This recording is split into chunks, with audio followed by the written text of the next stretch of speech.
Attorney Dindo Garciano, sir. Magandang umaga po sa inyo, attorney. Good morning, attorney. Magandang umaga po sa inyo, Lakay Deo. Yes, sir. Ako'y inyong fan, alam niyo yun, matagal na. Ay, Ako marami. yung dating mayor ng Baras na fan ninyo. Oy, kayo pala naging mayor ng Baras. Dati pong mayor. Opo, ayan. Kasama natin na Mayor Attorney si Sister L. Good morning, attorney. Hi. Hello, Sister L. Good morning po. Opo. Ayan, unang-una po, ayan kayo po ay governor ng PhilConsa. Ibig sabihin po, alam mo PhilConsa, Sister L, siguro ilang beses na lang binabasa ang konstitusyon niya. Siguro halos memorize na nila. Ayan, oo. Kumbaga sa kukupas na lang. Ayan. So, ano po ang sinasaad nating konstitusyon? Kailangan po ba kapag inasampa po ang articles of impeachment sa Senado bilang impeachment court, kailan po ba ay magkaroon ng trial forthwith, Attorney Dindo Garciano, sir?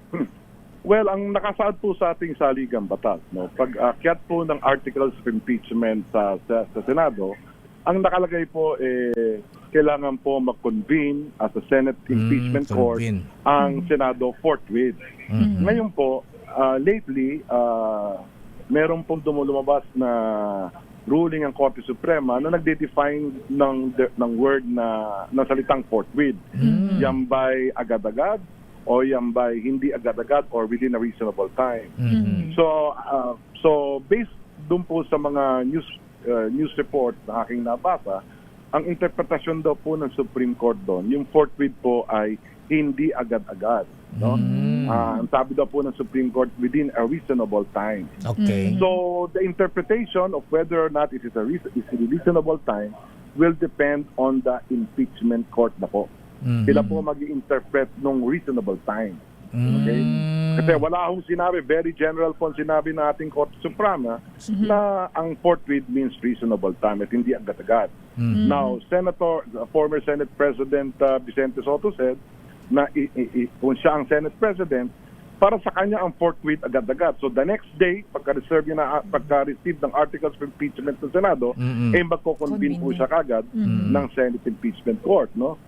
We just don't know if under the new Senate President, Alan Cayetano, kung ganun din po ang kanyang magiging interpretasyon o ang kanyang magiging aksyon. Ayan. So yun po. Attorney, linawin nga natin yung convene at saka trial kaagad. Ayan. Ano ba ang proseso ng ating konstitusyon sa impeachment? Pagka nag-convene, ano po ang gagawin niyan? Kasi may sinasabi si Senate President Alan Peter Cayetano na kailan pa ayusin yung mga rules, mga procedures, mga ganyan. Ano ba ang pinag-uusapan pagka i-convene ang Senado bilang impeachment court? Meron pong existing rules on impeachment ang Senado. Okay. Yan po ay nariyan na yan itong mga nakaraang pang impeachment nila sa impeachment trial nila senators, nila former President Estrada at saka nila CJ Corona at saka nila former Ombudsman Gutierrez. No? Nandiyan na yan. So hindi rin po pwedeng sabihin, all due respect, ni new Senate President Cayetano na walang rules on impeachment. It's already there. Nandiyan po yan. No? Ngayon, depende nga po yan kung ano magiging desisyon ng plenaryo. Okay? Because the conversion of the Senate as a legislative body to an impeachment court will depend on the actions of the plenary. Okay? So, yung plenaryo po kailangan magdesisyon if they are already ready to constitute themselves as an impeachment court. Okay. So, another interpretation would be yun nga kay Senator Soto, pag-receive ng articles of impeachment, forthwith, the Senate should already convert itself as an impeachment court. Okay. With the new Senate President, we just don't know kung ano po ang kanyang magiging interpretation sa forthwith. No? He can say that pwede sila magkaroon ng mga bagong rules or they have to amend the rules. No? Pwede nilang gawing legal cover yung sinabi ng Supreme Court na forthwith means reasonable time. So they can use that. No? They can use that. So whether or not ang reasonable time ang kanilang ginagawa will highly depend on the discretion of the majority in the Senate. Okay. Attorney Attorney Dindo Garciano, ayan na iba na ang membership ngayon na ng Senado, iba na ang leadership Iba na ang ngayon. Senate President. Ang majority ngayon, paano kung sabihin ng majority teka muna, ayaw na, huwag na ituloy ang impeachment at halimbawa sabihin defective ang articles of impeachment. Pwede bang huwag na kayo Dinidinggin. magkaroon ng trial? Ayan, pwede bang ganun Attorney Garciano, sir? Hindi po. My Bakit? opinion is before they can even say that the articles of impeachment is defective, Opo. they can only say that as an impeachment court. Okay? They could not say that as a legislative body because declaring the if whether or not an articles of impeachment is defective is not part of their legislative function. It is their part of their functions as an impeachment court. So bago nila atakihin, okay, ang basis or ang kung ano man defectiveness ng articles of impeachment, they have to constitute themselves as an impeachment court. Example po, pag Yes, ang sir. piskal po nag-file ng criminal information sa husgado, ang husgado lang po ang pwedeng magsabi kung defective ang information na pinal ng piskal. Okay? Kaya ang remedy dyan ng akusado is to file a motion to quash that the fact charged in the information does not constitute an offense. But korte po yun. Ano sasabi nun? Korte. No? Korte na sasabi kung may defect yung information. The articles of impeachment can be likened to a criminal information filed by the prosecutor in the court. Kasi the articles of impeachment is being filed into the Senate, to the Senate, as the trier of the as the one who is going to try, who is supposed to try, okay, the articles of impeachment. Dahil meron po silang constitutional duty to be the trier of the nung ipafile na articles of impeachment, no? So para po nila masabi na defective yung articles of impeachment, sila po dapat ay mag-constitute muna na husgado. Okay? The Senate has three hats. Okay, that's three hats. Number one, as a legislative body.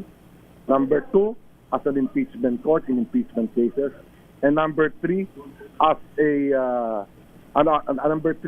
dalawa lang ang kanilang as a legislative body and as an impeachment This court, court, if they are called upon by the Constitution to constitute themselves as an impeachment court.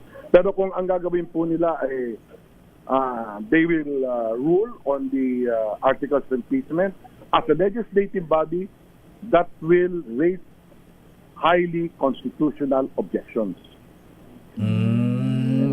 Attorney, Kailangan- Attorney, kung hindi po kung siyempre numbers game pa rin 'yan.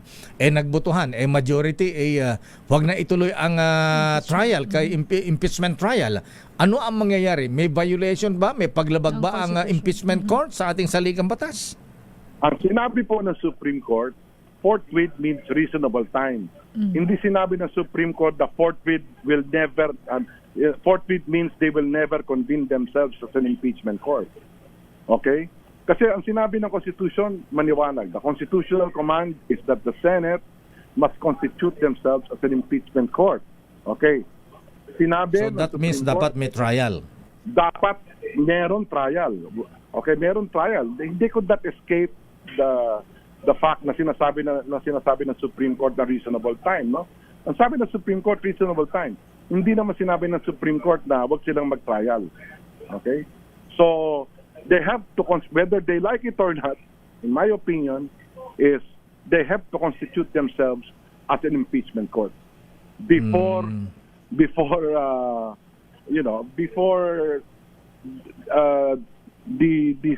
Congress ends, no?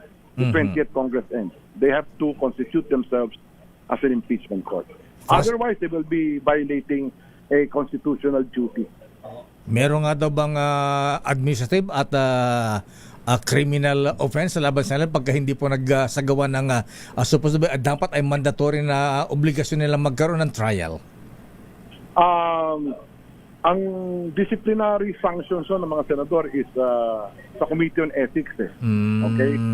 So, it is a decision of peers. Mm-mm. Yan po, no, yung so Okay.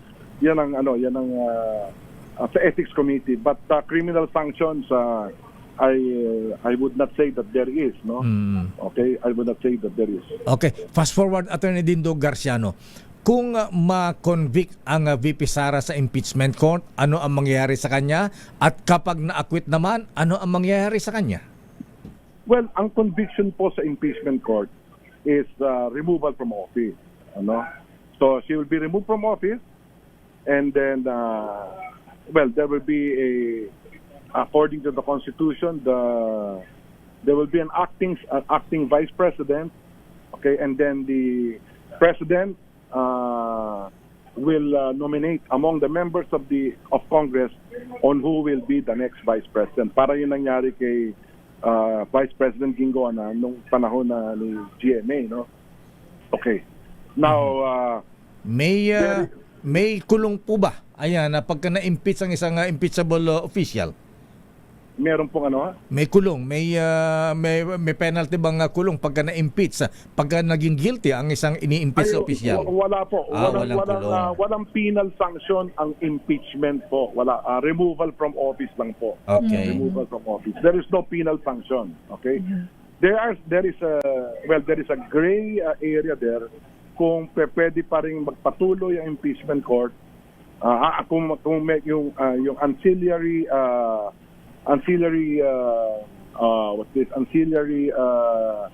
remedy or prayer na ma-remove din siya from na perpetual disqualification, pero medyo legally gray pa yung area niya. But one thing is sure, if she is convicted, she is removed from office. But it doesn't mean that she will be subjected to criminal prosecution. Isang question lang sa akin, attorney. So what if, just in case, mag-resign ang vice president? Hindi naman siya pwedeng i-impeach na po ba since magre-resign siya, aalis siya sa kanyang pwesto? Meron din meron din differences of opinion. Ang sabi is tapos na yung impeachment court pag nag-resign ng vice president. Meron din naman nagsasabi na hindi natatapos sa impeachment court because there's still that aspect of perpetual disqualification. No? So this will all depend on the Senate impeachment court. No? Kung anong kanilang temperament. No? It's sui generis. It's highly political. Okay, an impeachment process is highly political. It doesn't really. Sometimes they say that it doesn't speak of the merits anymore. No, it's highly political. It's a game of numbers because it's sui generis. Okay. Okay. So yun yung ating present situation dyan. Last question ko, Attorney Garciano, sir. Ayan, kung na-acquit po ang Vice President Sara Duterte Carpio, ano po ang mangyari doon sa na-file na kaso sa kanya sa ombudsman? Mababaliwala po ba yan? Hindi, pag na-acquit siya dyan, ibig sabihin she stays in office, but it doesn't affect the cases in the ombudsman. Kasi sa ombudsman, ang quantum of evidence na they're requiring is probable cause and reasonable certainty of conviction. The reception of evidence in the impeachment court is technically not governed by the technical rules of evidence, because there are senators that are not lawyers. Okay, so of course, with all due respect, the non-lawyers will not know the technical rules of evidence. Ayun. Okay, so there is yung quantum of proof needed on preliminary investigation, which is probable cause and reasonable certainty of conviction, will not be present definitely in an impeachment trial. Okay, so iba yun. So pag na-remove siya, pag na-acquit siya, it will not affect the case that will be filed against her or those filed against her in the office of the ombudsman. Attorney Dindo Garciano, sir, thank you very much sa yung lecture sa Constitutional Law 101. Marami po kaming natutunan, attorney. Basta po kayo, nakaidea. Pareho po tayong mayor na dalawa. Ayan. Kaso po si Mayor Deo po, hindi po natatapos ang termino niya. Tsaka abunado ko ito, walang ira. Walang ira. Mabuti pa si Mayor Deo.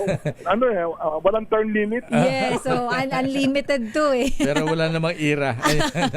Attorney Sir, maraming salamat po. Thank you and good morning. Thank you, Attorney. Maraming salamat po sa inyo. Thank you very much. Thank you very much, sir. Mahabigan ang Governor ng Philippine Constitution Association, PhilConsa. Ayan, ma-eksperto po yan sa konstitusyon, Attorney Dindo Garciano.